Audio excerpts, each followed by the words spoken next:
আমি প্রথমেই প্রচণ্ডভাবে দুঃখ প্রকাশ করছি আমার এই আউটের জন্য। অবশ্যই আমি ক্ষমা প্রার্থী, কখনোই সেটা কাম্য নয়, কখনোই সেটা উচিত নয়। মানে আমি একদমই ক্ষমা প্রার্থী, কারণ সেই মুহূর্তে যে সিচুয়েশনটা হয়ে গেছিল, হয়তো আমাকে নিজেকে অ্যাজ এ রেসপন্সিবল সিটিজেন হিসেবে অনেকটাই নিজেকে কন্ট্রোল করা উচিত ছিল বা রাখা উচিত ছিল। কিন্তু যেভাবে তার আগে, যেটা আপনাদের হয়তো এই ভিডিও ফুটেজটা আপনারা পেয়েছেন, কিন্তু এক্স্যাক্টলি এটার বাইরে যে ঘটনাটা ঘটেছিল এবং আমার মাথা গরমটা হওয়ার বা যে মুহূর্তে আমি আউট অফ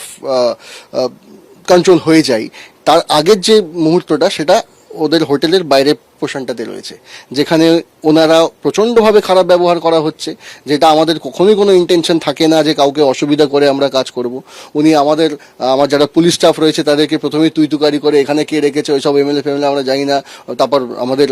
লিডার অভিষেক ব্যানার্জির নাম নিয়ে উল্টোপাল্টা, আমরা এখানে যেই আসুক না কেন আমরা পাত্তা দিই না, এখানে আমাদের ইয়ে থাকবে। রেস্তোরাঁ মালিক যিনি বলছেন তিনি নিজে একজন তৃণমূল কর্মী, তিনি অভিষেক বন্দ্যোপাধ্যায়ের নামে এরকম